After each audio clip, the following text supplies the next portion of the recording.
Chop, the original Guillotine League podcast. Everything you need to know to avoid the chopping block. Chop is brought to you by GuillotineLeagues.com. What is up, everyone? Welcome to another live draft stream edition of Chop.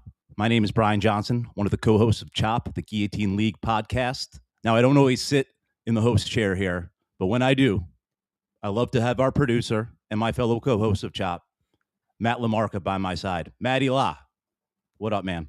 Come on in. How we doing, Brian? We need to see excited to get into another draft here. I saw that this time, after getting the first pick in the first draft that we did, I have now moved all the way down to the other end of the board, the number 5 pick, which you had yesterday. Yes. So now I'm going to get to see how the other half lives. And I don't think, based on what you thought of my draft last night, that you're going to be mimicking my strategy. What makes you think I didn't like your draft? Well, it got better, but we realized that after the show. We'll get into that in a minute. But before we do, can you do me a favor, and just for anyone out there that doesn't know, give them a brief overview of our playoff formats for single chop guilloteenies, please. Sure. So essentially what you're going to be doing is you're drafting an 8-player lineup, 1 quarterback, 2 running backs, 2 receivers, 2 flexes, and 1 tight end. Those are the only players that you're going to draft. There is no bench spots. And it's a 5-team league for single chop. If you do play in the double chop format, it would be 8 teams. But essentially, it's going to work the same way as a regular season guillotine league, where the lowest scoring team each week gets chopped. That team, all their players then get returned to the waiver wire, and the teams that survived the week will then get to bid on those players. And ultimately, you'll make it to the Super Bowl. There will be 2 teams left, and one person will emerge victorious. So that's really the one big difference in my eyes, Brian, between a guillotine and some of the other postseason formats, is that you have free agency still. So you're going to be able to make changes to your roster as the playoffs progress. No doubt. Now that kind of leads into what I want to talk about real quick. We got our draft kicking off in 2 minutes here. I should mention we're joined by fellow fantasy lifers, Matt Swing, Coach Gene Clemens, and Jake Trowbridge. I hope it's Trowbridge. It's Trowbridge, right? Trout works for me. Oh yeah, I think Trout works. But anyway, so we got ball knowers in the draft with us again. But before we get into it, so no bench, no reserve players, like you said. I want to talk about JSN a little bit, Jackson Smith and Jigba, of course. We touched on him twice yesterday on Chop the Podcast and then on last night's stream. On the podcast, Friedman and I kind of deduced the third is a reasonable spot to take the 0, eat the bagel for JSN. And I executed that on the stream last night at the 3-4 turn. So I took him as my 3rd or 4th player. Afterwards, we were like, maybe I reached a little. And I was like, yeah, probably. Then we turned the cameras off. And then I realized, Matt. You had an epiphany. Maybe it was a steal that I drafted JSN because I do not have to eat the bagel with him. Correct. I can choose on Sunday morning to drop him and add someone else via free agency. Now, to take that even further, I think to execute this plan even better, you try to load up on Saturday players. Not only had 2 in my draft last night, but say you have 5, 6, 3 or 4 pop off, you're feeling pretty good about you can take that 0 from JSN, but if you're not feeling too comfortable, then you got to cut your losses, cut him, and add a warm body. But you'll have 3 games to choose from on Sunday and plenty of players. So, and of course, this could be executed with other players. Now, we said RJ Harvey was really the only other guy worth considering, but maybe there are more. So let's see what happens as this draft kicks off in about 10 seconds here. But and I think you want to add to that real quick. I do think it's interesting you mentioned the idea of like loading up on Saturday players. I think the opposite can work too. Like leave all the Saturday players to your opponents. And then if they put up subpar games, you're going to be much more confident eating a 0 with Jackson Smith and Jigba. So one way or the other, I love the strategy. And you don't even have to make the decision necessarily on Sunday. You can roll the dice and try and get someone in the Monday night game too. Well, no, right, yeah, but you have to decide. Oh yeah, fair point, right? On Sunday, but you can be a Monday night player. But yeah, for sure. All right, we're off and run here. First off the board, Puka Nakua. We don't need to dive into that one anymore by swing. Surprised he didn't take a bear there. Super fan swing. But I'm rooting for the Bears against the Packers. How about you? I think the Packers are kind of cooked. I know the spread on that game is giving the Packers some respect, but the way that they played against Baltimore in week 17 really scares me. You know, Baltimore didn't have Lamar Jackson. They basically only ran the football and they still just did whatever they wanted on offense. I am concerned that the Bears, who have had a really good rushing attack over the second half of the season, will just be able to take advantage of that matchup and that they should move on to the second weekend. All right, we're steaming Bears in this draft. I like it. All right, I got a minute left. So you will notice, for those who play, I've mentioned this a lot last night, best ball playoffs, you're going to see a lot of different draft picks in this format. And George Kittle, we discussed an obvious number 2 candidate. He went 3rd last night. Cannot hate George Kittle. He's far and away the best tight end in the playoffs. And if the 49ers do lose, which I kind of think they do, you're not stuck with them on roster. You'll be able to, if you survive, you can replace them. So, and if the 49ers do win, you have the alpha tight end moving forward. I'm on the clock here. I had the second pick last night, and I was between Kittle and CMC there, but I went Saquon Barkley, and I'm going to double down here. He's red hot. I think the Eagles win this game. I still think they kind of have Super Bowl potential. So the tiebreaker is I think they're going to win. So I'm going to take Barkley here against a decimated 49ers defense. I think that's the right pick. I have Barkley as my number 2 guy. You know, if I can't get Puka Nakua, I'm probably taking Saquon Barkley.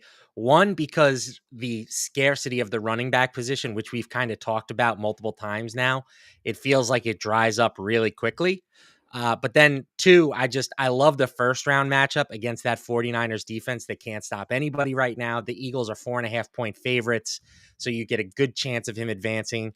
And of course, he's Saquon Barkley, right? Like, even in a down year, Saquon Barkley was still pretty good. So yeah, and he had the Super Bowl hangover, and I've had a hangover before. I'm feeling like I've never had. I heard you have one right now. No, I have not. I wish I had some Mike's Hard Lemonade right now. I'll tell you that much. How's that for a plug? But you know, I've never had a Super Bowl hangover, and those last a long time, I can imagine. So it's finally wore off. He's coming on at the right time. Saquon is. All right, you're on the clock, Lamar. So I'm on the clock here on the 2-3 or the 1-2 turn, and I am going to stick to my mantra, which is if I'm not taking Puka Nakua, and I'm not because I didn't have the number 1 pick, I'm going to do my best to get 2 running backs, because I do think that when you get into the 3rd, 4th round and beyond, the position just gets really thin. Yeah, definitely. And ideally, I want my 2 running backs to be in opposing conferences so that there is at least a chance that they're going to meet up in the Super Bowl. So the easy one for me is to go with Kyren Williams here. I think that the Rams they're the number 2 team in the NFC in terms of odds to make the Super Bowl. All the things we talked about with Puka Nakua, like, they all apply equally to Kyren Williams. Kyren's not the same level of player as Puka Nakua. He's lost a lot of work to Blake Corum in recent weeks, but I still feel pretty good about taking him here. And then the question is, which side of this Bills-Jaguars matchup do I want to dive into? The game of the weekend, for sure. I really enjoy this game for fantasy purposes. I think there's going to be a lot of scoring on both sides. If you had to, put my life savings on who's going to win, I do kind of think it's going to be Jacksonville, but the Bills are favored. Don't bet your life savings on the Jaguars. I'm just saying, if I was forced to pick. But don't even. But yes, thank you. Good disclaimer. Okay.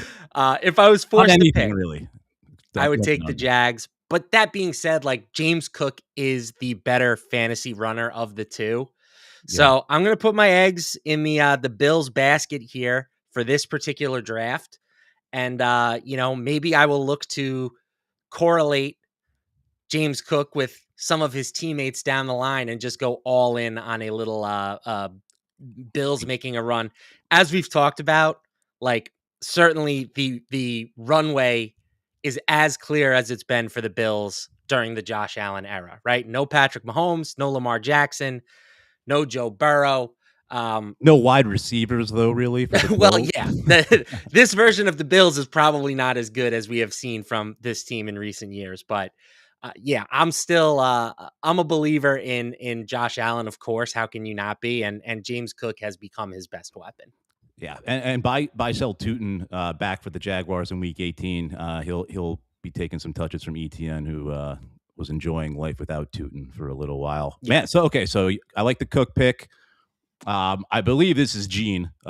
You need I can't read the full name because my screen's too small right now. But this is the second night. AJ Brown goes before who I'm going to take here, even though it's the same conference. Again, I don't weight that as much in guillotine leagues, and like I won't stray from picking players in the same game, which you would never do in most other formats. I'm not going to do that with my first two picks, though. I wouldn't do that, but I don't know.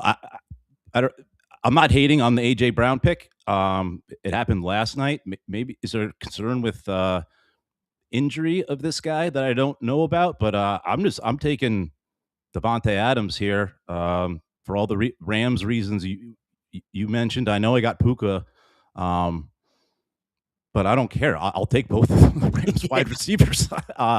Adams a goal line back. So hopefully he's close to 100% when he comes back. Yeah, I'm not going to take two receivers from any other team in the playoffs, so in a draft at least, other than these two. But I'm going to take them. I don't know. Yeah, well, you've got Saquon Prove to in me this wrong. one. Oh yeah, I'm an idiot. I was thinking I had Puka for a minute. I need to mention over now that this is my second live draft stream. I've done about 20,000 drafts since I've started playing fantasy football in the mid-90s. But yeah, so hopefully that'll be the worst mistake I make. So I like my pick even more, Devontae Adams. It's a great pick. I would have no problem stacking Nakua and Devontae. Should that be an option for you, right? I swear this is water. I swear this is water. If you do have the number one pick and you take Puka and Devontae happens to be sitting there at that 2-3 turn, yeah, go show me the money. Like that's a spot that I would not hesitate. Looks like Jake is going to roll the dice on Travis Etienne with the second to last pick of the round here. Don't hate it. No, I looked at the Jags. The Tootin factor it worries me a little bit, but he's still a fine pick. Pretty safe. It's a safe pick, and that's what you still kind of want in guillotine leagues. Yes. In guillotinies, I should say. I looked at the Jags during their little recent win streak, 8th in offensive EPA and 1st in defensive EPA. Now, obviously, any team is going to look good when you look only at 8 games that they have won, but I think that they're a legit Super Bowl contender. I know there's more people beating the Jaguars bandwagon than I kind of expected there to be. I would say more people expect them to win than the Bills. It's kind of surprising to me how many people are picking against Josh Allen, but yeah, I mean, I totally get it, right? Like, so this is basically the AFC Championship game. Yeah, that's right. Let's cancel all the other games and let's just go home. Oh, there it is. I'm gonna bring it out. JSN producer Matt Swing. He was listening. He took eating the bagel. He took your advice, I mean, I like it. I think it's a fair question to ask, right? Like now thinking of that wrinkle that you so astutely pointed out to start the show, what do you think is the right range for him? I think still in the third. I kind of like late third. Okay. Early fourth, but I don't hate this. I mean, of course you can replace him. This bagel is like a really heavy pillow. Right. Put it on my head again. The fact that you can replace him is nice. It still doesn't mean that you're not going to get a replacement level player, but right. He's a better player than a zero. That's correct. But, yes. You don't want to draft a second rounder and be like, oh, well, I can just cut him and pick up some guy that went undrafted. Like that's still a clear downgrade in production, but it's nice that it at least gives you that luxury. And obviously Swing can get him back if he survives. Correct. He'll be available via free agency. If he decides, he's going to need to drop him because we're all drafting some monsters here. All right. Now, correctly analyzing my roster: Saquon Barkley, Devontae Adams. I am not looking quarterback, aka Josh Allen, just yet. We've kind of deduced that. Running back is getting thin, as we said. It gets thin pretty quick. Travion Henderson, a popular pick here. Certainly considering him. Ramondre Stevenson, though, sometimes it's his day. He has a lot of days. I know they're both good. And Stevenson's the better in pass pro though. They trust him, the long distance downs, third downs, man. And Henderson, a lot of just huge plays, that kind of fluky. He's awesome, but I'm not going to take Henderson. I'm looking tight end. I know Kittle's not there. Can't go. All right. You know what? Maybe I do take Henderson because I'm not liking a ton of what's out here. I got Adams, so I'm not too eager to grab a wide receiver just yet. Even though there is somewhat of a scary floor with Henderson, I will take Henderson. I need an AFC guy after two NFC guys, and not eating a bagel, obviously. So we'll take Travion. Yeah, I dove into the Henderson Stevenson, split down the stretch, and it was like kind of starker than I remembered it. It really kind of puts me more in the Stevenson camp than the Henderson camp, which feels weird being that I drafted Henderson earlier than you just took him last night. So, I'm kind of backtracking a little bit on that one. Well, now we're in it together. Thelma and Louise. Gene takes Nico. If I was going to go wide receiver, that's who I would have picked. I think that's yeah, I think that's a really good value on Nico. Another guy that I drafted last night, a couple picks before he just went. So I'm sitting in an interesting position here. I don't necessarily have to take a running back now because I do have two. Mm-hmm. You can take up to 4, of course, though. Yes, I could, and and then you are draining the pool for the rest of us. That's correct. Sure, if you go that way. Marion Hampton kind of intrigues me. Ramondre Stevenson kind of intrigues me, as we just talked about. But I don't want to put myself too far behind the 8 ball at receiver. So I probably need to address that position. Man, Nico Collins would have looked good on this team, I think. Yeah. You were sniped, but rightfully so. All right. So with that being said, maybe let's push the envelope a little bit here. All right. I like it. I'm gonna start by taking Josh Allen. I'm gonna pair him with James Cook. And, I'm now officially all in on the Bills. Yeah, mentioned it's usually kind of dicey, at least in Guillotine Leagues. The ideal pairing is quarterback, receiver, or tight end. But with Allen, it does so much on the ground. Of course, so does Cook, and Cook can catch. So, yeah, it works with these two. The Bills have the second highest implied team total on the wild card slate. So I feel like by getting Allen and Cook, I'm kind of like grabbing a pretty large piece of that implied team total, at least theoretically. So backdoor game stack a jag or two later as well. Yeah, yes, guarantee that you get some advancing players, but so now I do think I am going to try and I don't want to say play defense. That's not necessarily the right word, but I don't really love the wide receivers that are available to me.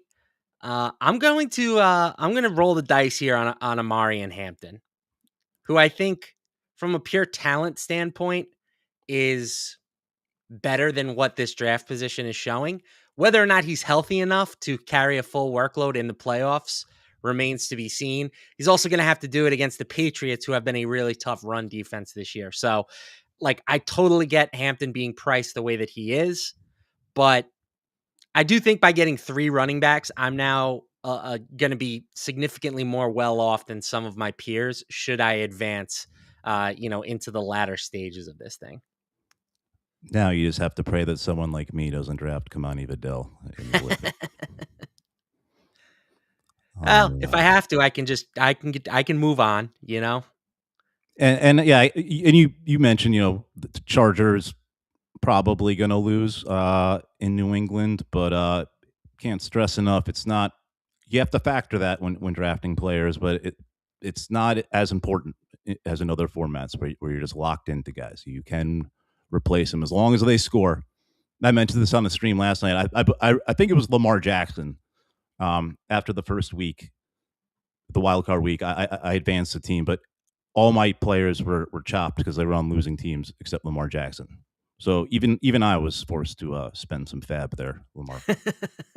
Yeah, We'll talk more about fab after the draft. I think we should touch on that a little more. But sure. for now, looking at the right team again, I got Barkley, Henderson, Adams. Same mindset here. I wouldn't mind another running back. Looking who is available.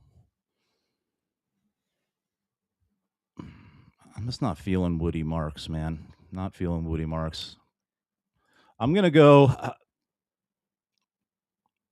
I think some people are on board with this. I know Dwayne McFarland is, and Dwayne elite mind, and he actually took this player in the draft last night. I thought I might have a chance on the way back, but Dwayne is already we're on the same mind meld and crushing on the same guy, and because the position is so thin, and he's coming on strong, and the receivers are who knows. One is healthy for sure. Team's going to run a lot, but it's Colston Loveland. The last few weeks just been on fire, and if he can keep that pace up, he's a better pick than George Kittle. Bears have a better chance to win. Loveland just coming on strong. Looks like Caleb Williams' favorite target right now, and it feels good to get that tight end spot taken care of. I do wonder, Loveland. the potential return of Roma Dunze, what that does to Loveland's role. I mean, Loveland clearly super talented, first round pick, a borderline lottery pick in the NFL draft if they had such a thing. So I don't think he's going away all of a sudden, but like if you're giving more targets to Rome, I don't know. It's been tough for me to click on Loveland. I just can't buy into Rome coming back and being early season Rome. I don't know. Yeah, no, I completely agree. But you're right. It will change things when he comes back. It's just tough for me to click that name in the 4th round when I feel like I can get a comparable player 4 rounds later. I was gonna wait, but he's a bear and swings on the turn here. Yeah. So there goes Stevenson. I think he went a round earlier than last night. I think he's gonna be creeping up. He'll be obviously more popular in this format than in best ball, in terms of ADP. So swing goes Marks, Watson. Yeah, Marks kind of like the last true bell cow on the board. Mm-hmm. Tough matchup in Pittsburgh. Like that. Yeah, the way to beat the Steelers is through the air, but the Texans, if they win, they'll get a different team the following week, right? And yeah, Marks has clearly carved out that RB1 workload for himself in Houston. So I'm with you. Like, it's been hard for me to get myself excited about Woody Marks, but where he just went, that's probably a pretty good value. Yeah, and second, second running back for a swing, and then he takes an emotional hedge pick with Christian Watson, who, listen, Swing, coming on don't strong. Don't sleep on Swing's fantasy prowess, Brian. I certainly am not. Don't take that. I was saying it's an emotional hedge. It's I was in a draft with him. It's one of the best parts of fantasy sports is you emotional hedge against your team. I was in a draft with him People earlier. that refuse to emotional hedge, I can't deal with them. When they're like, "Oh, I love the Bears, I'm not going to draft a Packer." You're like, "No, you don't love winning." Then, if that's your mentality, that's true. My favorite team is my fantasy team. That's where I've gotten to at this point in my life. Me too, and Sam Darnold's now. Yeah. I want the team that's going to pay me money, not the team I'm paying money. Correct. But to each their own. I'm not hating on fandom out there. All right. It'd be great. It might be different if I wasn't a Jets fan. Like that team has given me no reason to be excited about them. So I think it's only natural that my fandom has waned a little. All right. Look, I better make a a decision here in 50 seconds. Looking at my team, Barkley, Travion, Adams, Loveland. Again, I would rather add a running back than a wide receiver right now. Yeah, wide receivers like Devontae Smith, Luther Burden, Juwan Jennings. Smith would be a little more intriguing if I didn't have Barkley already. Not liking putting them both on the same team in wild card week. So I'm going to go running backs. And I know not officially sniping you, Lamarca. It's a gap, but I'm quite confident you would have taken this guy. You took him earlier than I was hoping you would. Significantly earlier. But we'll talk about it a little more. Okay, I better make the pick. But I love Kenneth Gainwell in this format. Even if the Steelers lose PPR, he's like a top 20 wide receiver in terms of catches. So definitely love Gainwell against the Texans, who blanket wideouts, tight ends. Yeah, I mean, at least 7 targets in 4 of his last 5 games. He's at a 19% target share since week 11. If you look at, the best pass catching running backs in the league, it's Christian McCaffrey, it's Bijan Robinson, Devon Achane, Jahmyr Gibbs, and then Kenneth Gainwell. So it's just he's a very good player in this role. He also has some sneaky goal line potential. We saw him get the goal line carry in the team's they put him in the Wildcat finale. Yeah, they put him in the Ravens. They put him in the Wildcat. Yeah. So I like I really like his appeal for round 1.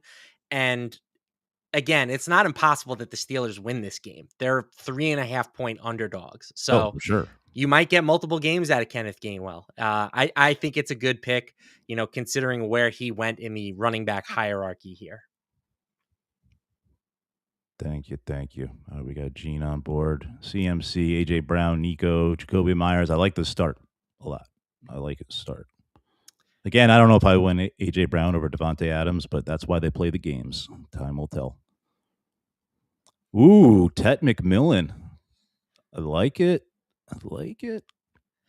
Yeah, certainly going to get drafted in every draft. This was earlier than he went last night, but he is the one remaining true alpha receiver on his team. Tough matchup against the Rams, but I don't mind the somewhat of a reach. But who knows who's reaching and who's not? We're all learning together here. Yeah, I would have considered him at this turn. I mean, I'm clearly looking for receivers at this point. I still am looking for my first receiver on this team. He would have been certainly somebody that was in the mix. But I'm okay. I really think that, receiver is not super deep, but it's got enough depth that you don't need to really worry about it all that much. I'm going to start with Devontae Smith here, the Slim Reaper himself. Again, the Eagles offense, it's hard to feel super confident with what they have put on film this year. But if there's a matchup to get excited about the Eagles in, it's against the 49ers. They are just, and it's not entirely their fault, right? They've had so many key injuries on that side of the ball. Fred Warner, Nick Bosa, it's just hard to replace that kind of production when 2 all-pro caliber players go down, but they just can't get any stops. And I expect Philadelphia to score plenty of points in this game, whether it be Saquon Barkley, the tush push, or if Jalen Hurts actually manages to complete a couple passes here. So I will roll the dice on Devontae. And then with my number 2 pick here on the wraparound, I'm going with the guy that I've been crushing on all playoffs, Parker Washington for the Jaguars. Target share of at least 28% in 3 straight games. He has, I think, fully cemented himself as the number 2 receiver, kind of a 1A, 1B situation with Jacoby Myers. Myers is more of the inside slot guy. Washington more of the big play threat outside. And yeah, I think it's legit. I think he's a good football player. I buy the workload. I think Trevor Lawrence is playing the best football of his career. I'm all in on him at the moment. Yeah, he's legit. Has leapfrogged BTJ. What a weird, what a world season, right? Historic rookie year. The list of guys that have had 1,000+ yards and 10+ touchdowns as rookies, you can write it on a napkin and most of them are Hall of Famers or Hall of Fame type talents. BTJ was one of them, and now it's like we don't even know what he is at this point. He might not even be on his team for much longer. Like, it's just a bizarre situation. It's going to be a crowded room, wide receiver room next season. Travis Hunter comes back healthy, hopefully. That's for sure. All right, I'm on the clock here. All right. I'm not going to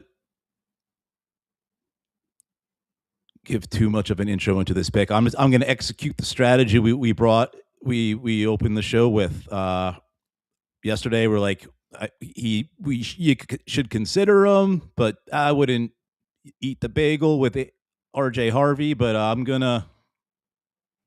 threw the bagel too far away. I can't go get it. I'm going to do it with Harvey here. I got 2 Saturday guys so far, Loveland and Adams. So I'm going to maybe want to target at least one more.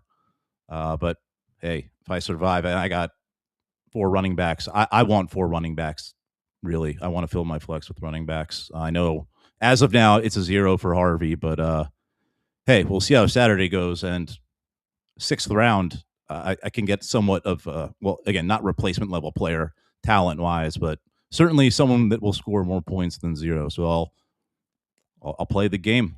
I got to name this strategy at some point, but for now, I'm just going to pick. Yeah, so let's talk about, some of the potential replacement level guys that could be available, right? Like Rico Dowdle is one that comes to mind. I think I don't know if he'll be there. And you don't necessarily have to go running back, no. Right? Like DK Metcalf. I could go tight end if I is want. Somebody that could be available. Ricky Pearsall could be available. Romeo Dobbs. Guy who is not getting drafted in any format I've seen, and I got to do it. I won't know. I won't draft him here, but maybe he would be a swap replacement. Jalen Coker. I mean, everyone's all over T-Mac, rightfully so, but Coker is right there with him, and T-Mac's going to get the tougher coverage, one would assume. So Coker, dark. Yeah. Dark so I think, again, like the answer is that there will be guys to play. Certainly. Well, actually, Coker would not be available to me. He plays on Saturday. But yeah, the pool will be a little less available. 2 games will be gone, but I still have 3 to pick from again, so I'm okay with that. We'll see how it goes. All right, where are we at? We got Jake and Eggs here up on the clock. And he started Kittle, ETN, Jacobs, Stevenson, and Stephon Diggs. So yeah, he started first 4 picks, pretty much play to win this week. I like it. There wasn't really a lot of correlation going on there, but the 2, I don't mind Stevenson and Diggs on the same team. Yeah, it's no Kyron Adams but still, that's okay.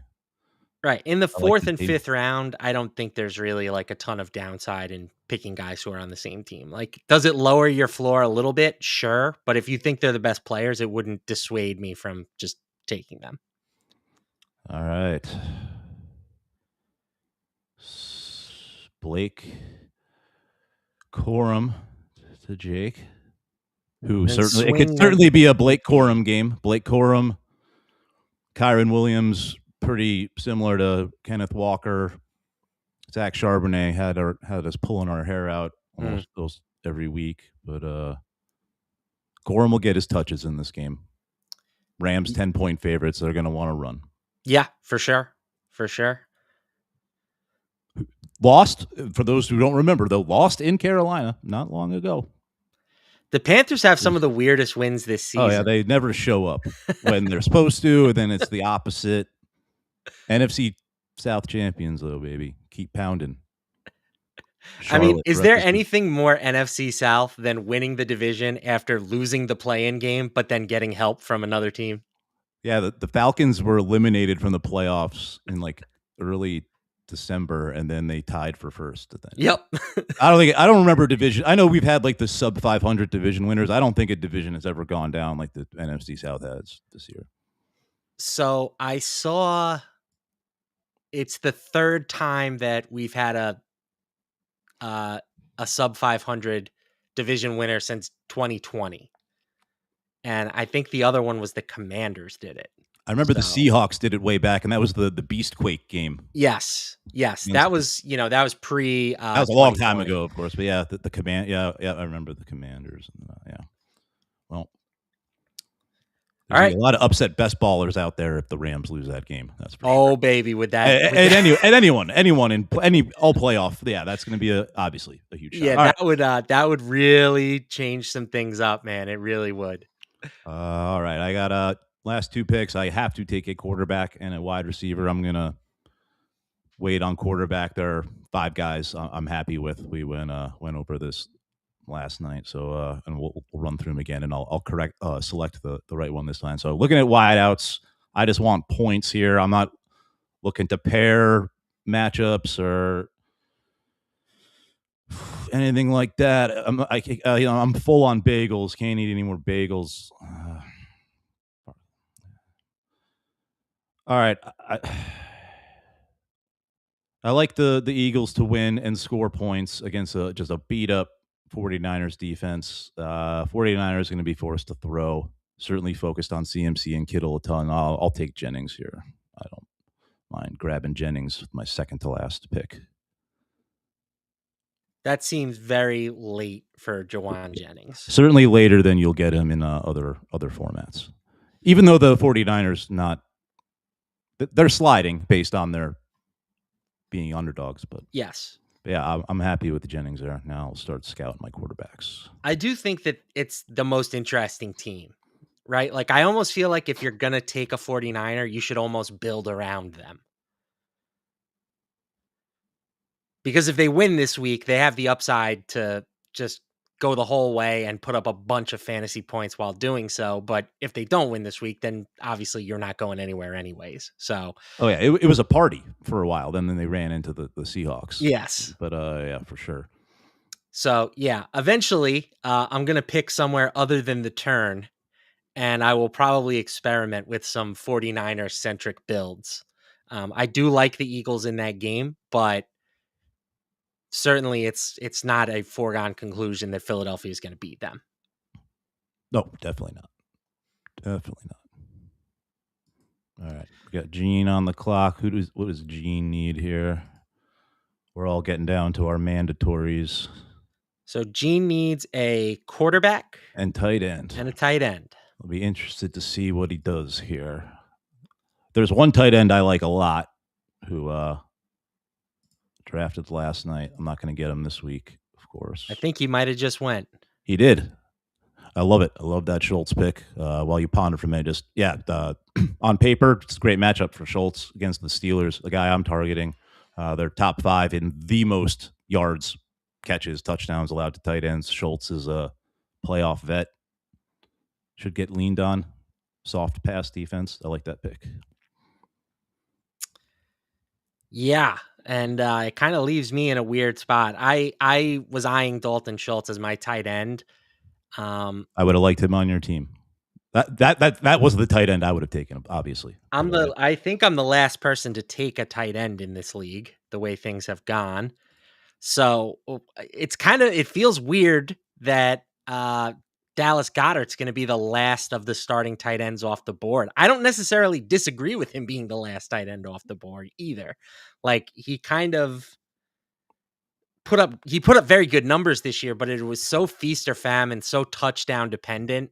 If he doesn't score, he has like minimal chances of getting to double digit fantasy points. And yeah, you can say that about most tight ends, but I don't know. The three guys who went after Kittle, but before Goddard, I just feel better about their ceilings than I do with him. But still, he's the guy that I'm going to go with. So I will take Dallas Goedert here. Tight ends recently against the Niners who are even worse off on defense than they were several weeks ago. But Chicago tight ends 9 catches. Before that, Colts tight ends 6. Before that, Titans tight ends 8 catches. Some touchdowns mixed in there. Seattle didn't do much, but that was a rock fight. So yeah, potential for Goddard in this one. And that brings me to my final flex spot, and I think it's going to be a receiver here. Jaylen Warren wouldn't be the worst value with your last pick in the draft, but I'm tempted by the idea of grabbing Khalil Shakir here. I know that you probably hate that idea of me ending with 3 Bills who could very easily go down in round 1, but I do feel like if you're gonna take 3 Bills, these might be the 3 Bills to have. So I'm gonna hitch to their wagon, and hopefully this is the year that Josh Allen finally makes it to a Super Bowl. I hope so. But you hate the pick. It's okay. You can be honest. No, I don't. I don't hate it in the last round. No, not at all. But yeah, I don't know. You got a few eggs in your buffalo basket. That's for sure. We're egged up over here. All right, Gene closing out his team needs a quarterback. We got Lawrence, Purdy, Hurts, Caleb, Stafford. I think those are the think top 5. Everybody but May and Josh Allen. Yep, have been selected.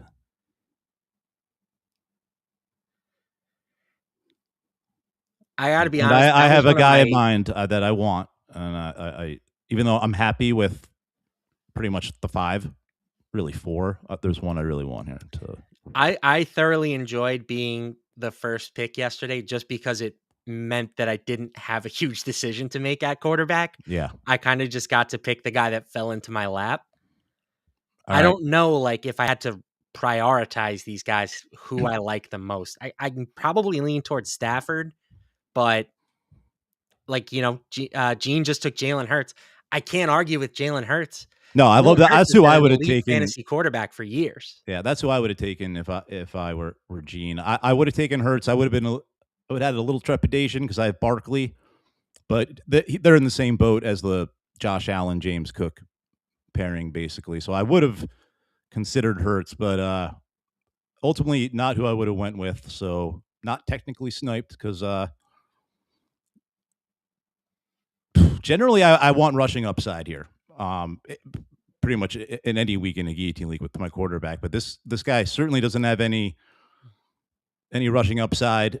It is a plus that I'm going to pair him with one of my wide receivers, but really it makes me a little nervous pairing wide receivers and quarterbacks, because if it's the running backs day, then you're in a hole. But I'm doing this to help execute my RJ Harvey plan because JSN was sniped for me. So I want Stafford because he's a Saturday quarterback. So now I will have Stafford, Adams, and Loveland. And obviously, if Stafford and Adams connect on multiple 1-yard touchdowns, which is quite possible, I'll like my chances of surviving and dropping RJ Harvey on Sunday. So, or keeping RJ Harvey, sorry. And then if the Stafford Adams combo wets the bed, bye RJ Harvey. So, unlike last night, I'm selecting Matt Stafford on purpose.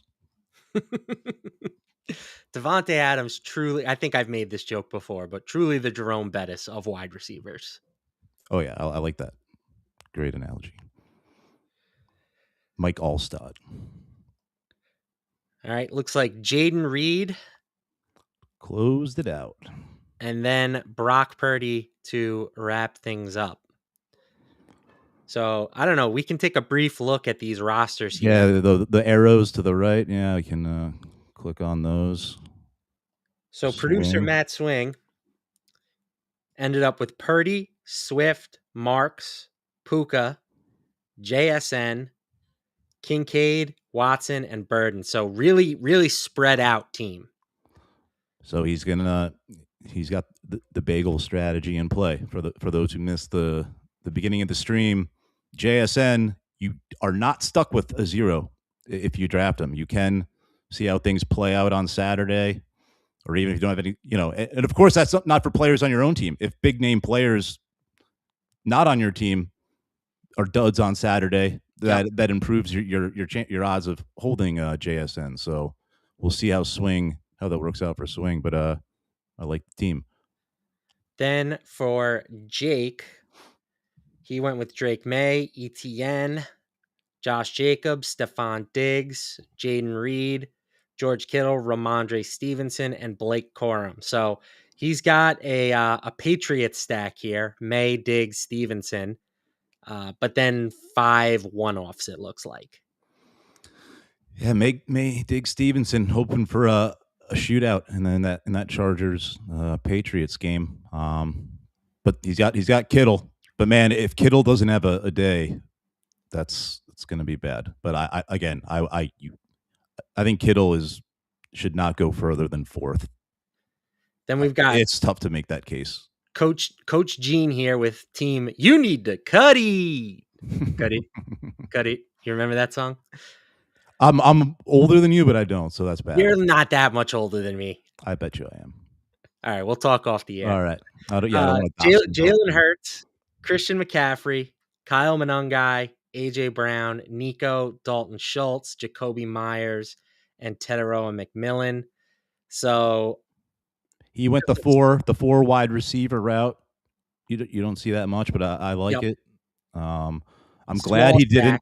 I'm glad he didn't go with Stroud. That would have been a little too many Texans for me, even though I like Collins and Schultz a lot. But yeah, I don't think you need to stack the quarterback in Houston. Hurts is just the perfect pick for Gene here in the last round. I would be psyched if I was him.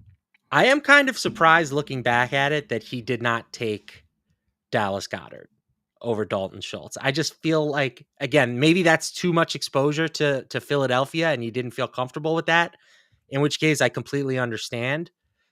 But it just feels like there's a little bit more long-term upside with this team with Goddard as opposed to Schultz. Yeah, but I wouldn't be too concerned with your tight end. Yeah, no, it's fair. Unless it's Kittle, of course. You at least want one more week. Well, you just want one great game out of him, first and foremost. All right, my team, Josh Allen, James Cook, Khalil Shakir, Triple Bills, Kyron Williams, Devontae Smith, Parker Washington, Dallas Goedert. BTJ undrafted, is that correct? Oh, yeah. I think he's going undrafted in most. Yeah, you can't fault it. So watch him have the day. But so after I said I was going to experiment a little bit. One, hate the early quarterback look. I just liked my team so much better with an additional receiver or running back as opposed to having Josh Allen. Like, don't get me wrong. If Josh Allen puts up a 50 burger this weekend, I'm going to feel great having Josh Allen on my roster. Yeah, I'm going to be hard pressed to take Allen. Again, I don't hate the pick, but I don't love it. There's just as you saw. Yeah, you can get a quarterback who is just not just as good, but comparable many rounds later, and this team does feel like it's missing a flex player. So and you got to watch the Hampton situation. Correct. And now you have to watch out for us who realize that you could be crippled come Sunday, and maybe Vidal is the guy I swap out for RJ. I'll pivot if I have to. If it's not Vidal, if I get beat to Vidal, we'll survive. And we'll wrap up with your team here. All right. Save the best for last.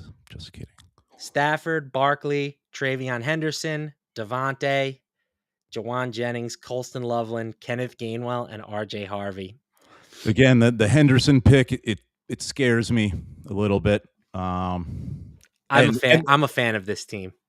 I appreciate it. And again, I have to monitor my team going into Sunday if I can afford to hold on to Harvey, eat that bagel. So I'll have Stafford, Adams, and Loveland. So if they at least hit their projections, I'll feel somewhat good about holding on to Harvey. But I'll have to make that decision as we'll swing with JSN prior to the first game on. No, but I mean, if you can keep Harvey, I think this team is well positioned moving forward. I'm a fan, and you have one stack, you stack Stafford with Devontae, which I think is an extremely logical stack. But other than that, the exposure is spread out pretty balanced. And again, I would have probably, even though the Stafford Adams stack it seems like it's pretty money, right? But the Saturday threw me. That was the tiebreaker here. I probably would have went under normal circumstances a a mobile quarterback like Lawrence was available, and I wouldn't have taken Purdy.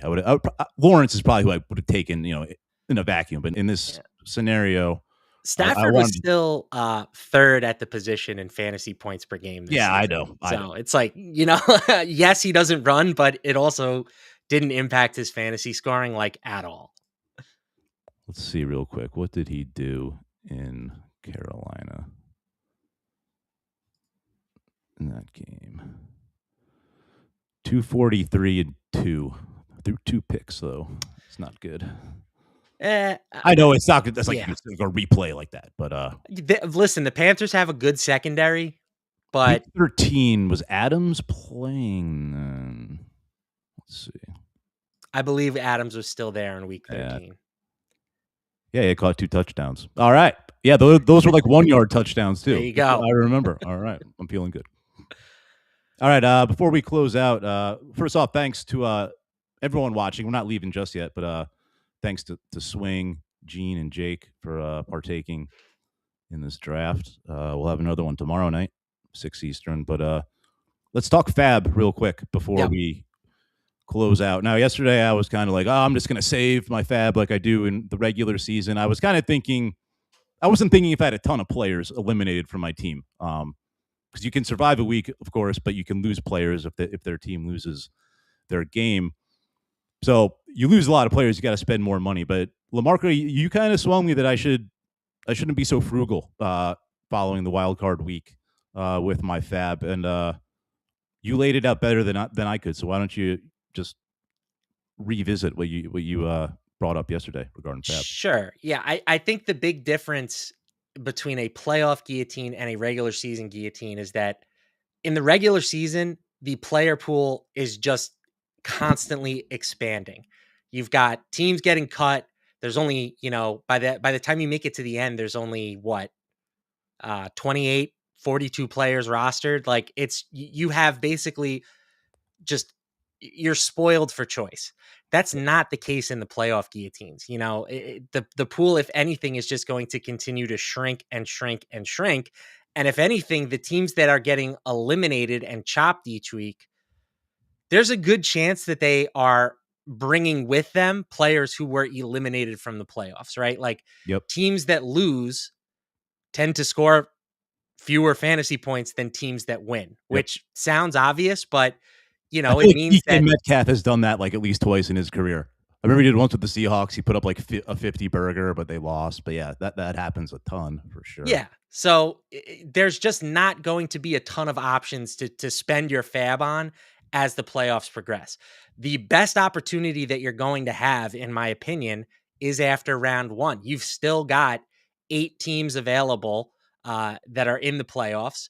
And you're going to be adding the 2 bye week teams back into the mix who are largely untouched, right? We saw JSN get drafted in this draft we just did, and we saw RJ Harvey get drafted. Every other player on that team is now added into the player pool and are ripe to be added heading into the divisional round. So I think if you survive the wild card week, like if you survive and you make it through and you have all 8 players somehow, then, congratulations. Maybe you don't have to spend money, but I think everybody else should be pretty aggressively targeting the bye week guys in particular, because they're on good teams. They could make deep playoff runs, and you're not going to have a ton of other opportunities to add premium players down the line. All right, well, let's close with that because we said it needed a name. I'm going to name it the Bagel Boy theory.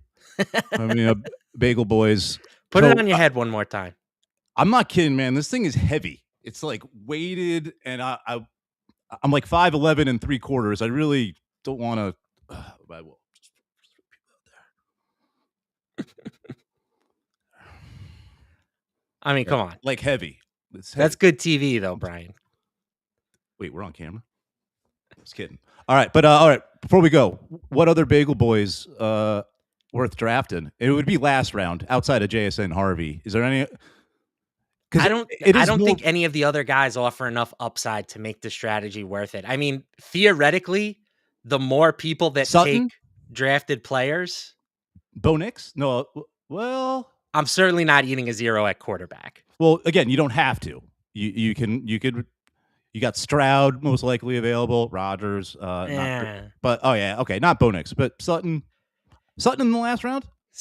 It would be Sutton or maybe Kenneth Walker, but no. I just Charbonnet is just too. I'd rather just bid on those guys next week. If somebody else drafts them and wants to roll the dice, best of luck to them. My primary goal, even though I have talked a lot about trying to advance as far as possible, I still just want to make it through the first week. Yeah. And the easiest way to do that is to just have 8 active players in your lineup. It's true. Unless you're Matt Stafford, Devontae Adams, Batman Robin combo goes off on Saturday. That's true. You can hold your bagel boy. I refuse. By the way, I can never do. I'm way old school DFS. Stacks are not 2 players. Stacks are at least 3, 4, 5. So I can never call that a stack. No, that's a double stack. No. Or a game stack. Would you call 2 magazines on top of each other a stack? No. There's gotta be at least 3 or 4 or CDs for those who remember. If you're giving me a stack of pancakes, I expect there to be at least 3 or 4 pancakes. All right, I full agreement there. Now I want some pancakes. So let's go get some pancakes at our local diner. Yours is better up in New York than I got down here in Charlotte. But at least we got a playoff team here. I'm not a Panthers fan, but I'm definitely not a Panthers fan based on my Rams exposure. By the way, real quick, I watched the Kurt Warner movie last night. Have you watched that? I haven't. I actually did watch the John Elway one recently, though. Well, yeah. Well, no, the Elway is awesome. That's a documentary. Yes. The Warner is like a biopic, like a Disney thing, like a biopic. All right, we'll revisit that later. All I'll say is the dude who they plugged in to play Marshall Faulk in the game sequences. Come on. He was known Ellie from Marshall Iron Gang. Marshall Faulk deserves a lot better than that. But it actually wasn't that bad of a movie. The arena football scenes were actually awesome. Like that should have been like the majority of the movie in my mind. Like I don't want to see the Rams part. I remember that well. But anyway, let's wrap this up. My fake fire is about to reset and go throw another log on that. I don't need anyone seeing my recommendations or whatever. So all right, Maddie Lamarca, thanks for joining me. We'll be back tomorrow, right? Let's run this back. We will. And for either tomorrow or Friday, I'm trying to set it up so that we can do a double chop. I think it would be fun to make the draft a little bit bigger and see how that affects things. So hopefully we can fill that sucker out. I think it would be fun to put that out on camera. So keep an eye out on that either Thursday or Friday. Let's shoot for Friday on that one because that one will be in the morning. Will be caffeine will be kicking. But yeah, that's a good idea. We'll do a double chop and. Thanks for everyone out there for listening. You can try single chop, double chop. Go to guillotineleagues.com right now. Download the app as well. Free leagues and paid public leagues. 100% of the prize pools returned to the winners. So guillotineleagues.com. Check it out. We're out. Oh, there goes the fireplace.